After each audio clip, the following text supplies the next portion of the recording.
guess who's back? It is Brat.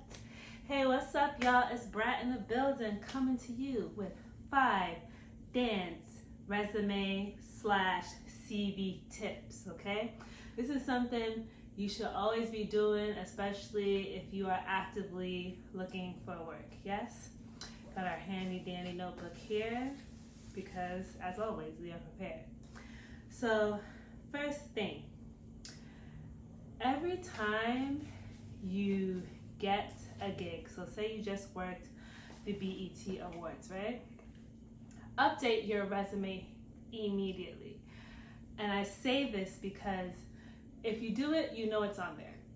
Versus you do the gig, you wait a few months, you do a whole bunch of other gigs, and then maybe 6 months down the line, like your agent or whoever is asking you for an updated resume, and because you didn't update it right after it happened, now you're trying to remember all the information, the choreographer, the show, all of this, and that makes it a little bit harder to recall. Not to say each of these gigs weren't meaningful or impactful in your life, it's just harder to remember them, especially in the order. Who is the choreographer? Who is the assistant choreographer? Who is the director? Those are a lot of names, yeah? And if you're constantly booked, it might be hard to keep track of them. So I say after every gig, just go on your computer, update your resume, okay? Tip number 1. Tip number 2, when you're organizing your resume, organize it from newest to oldest. Oldest being at the bottom, newest at the top. Because again, it's showing that you're actively working, you're in the scene, and if there's a gap, maybe they might ask you what happened. Maybe you're working a teaching gig in person so that you weren't performing necessarily as much. So it's just to keep it in chronological order, newest to oldest versus flipped. Because especially if you're working with a commercial person or a concert dance person or whatever, it's going to be also easier for them to recall what gig that might have been versus like you were starting with the oldest one, because maybe the oldest one you weren't on their radar, or maybe they have no idea who that choreographer is. So it's better to get what's on top of the mind first and then put the oldest towards the bottom, okay? And also sometimes, say you've been in the game for years, cherry picking for your resume in particular, especially for commercial stuff, you can cherry pick like which ones you deem more important to put on your resume versus like your CV. Your CV has everything. Your resume can be edited down a little bit more because usually they want 1 page, but your CV can be multiple pages, FYI. So like I have my CV, that's on my website, but my resume for commercial work is like 1 page. So there's a difference, yeah? All right, let's go to the next. Ooh, child.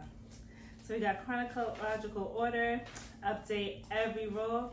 Okay, and then your role in your roles that are on the resume. For instance, were you the dancer? Were you the choreographer? Were you the assistant choreographer? Were you the dance dramaturg? Were you the movement director? You know, clarify your roles. So say you put the year of the gig, what the gig was, where it was, say it's the Academy Awards. At the end, either place it at the beginning or the end, were you the choreographer, dancer, movement coach, movement specialist, intimacy coach, anything that has to do with movement, you let them know exactly what your role in that piece was so they know.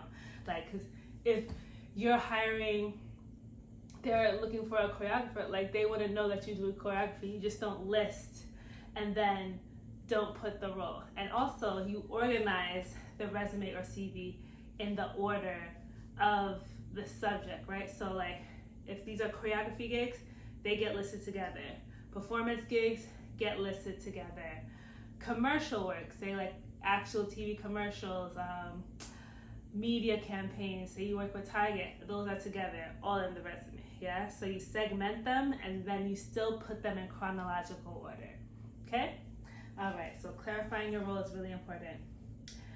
So agency, if you have an agency, you want to put their information in the top, usually people put it in the top right hand corner. So say you put your name and then you put your agency is block there, and then you put like the agent who deals with you directly and their email.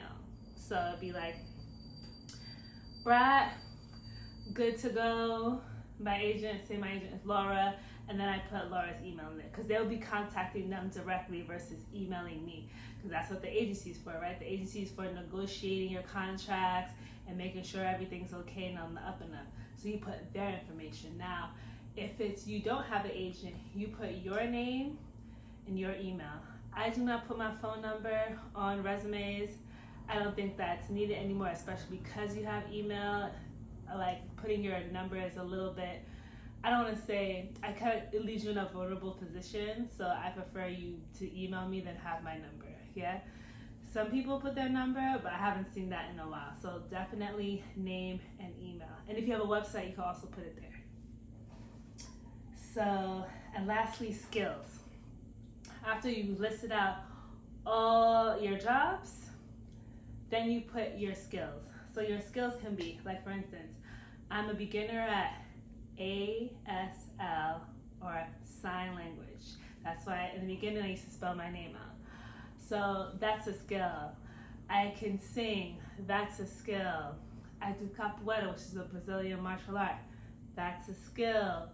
I know how to swim and dive. That's a skill. So list all your skills, like literally put it as a section, skills, and you put that that's the last thing you list.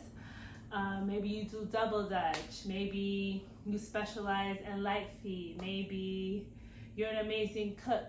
Like put things that you're exceptionally good at as listed as a skill at the bottom, because you never know when that comes in handy. I've definitely booked things off of knowing capoeira. Sometimes, there might be a situation where someone, not to say they need me as an interpreter for something, but say they're doing a commercial and there's deaf artists there, it might be comfortable for them having other people working on set who also know some degree of ASL, right? So listing everything that you have in your arsenal. Maybe you speak Spanish, maybe you're fluent in Russian, maybe, you're a knitter. All these things come into play. So listing that as the last thing on your resume, okay? So again, let's go over the 5 tips. We have update your resume after every gig. And I can't stress that enough, because once you start forgetting, it's kind of hard to recall, yeah? Secondly, newest to oldest. Thirdly, clarify your role. Again, are you choreographer? Are you dancer? Are you the movement coach? Are you, whatever role you are, make sure it is highlighted so that people know what exactly you did on the job. Agency, list their information upper right with your, or if you don't have an agent, put your information there so they know, Brad, this is my email, this is my website, so they know how to contact you.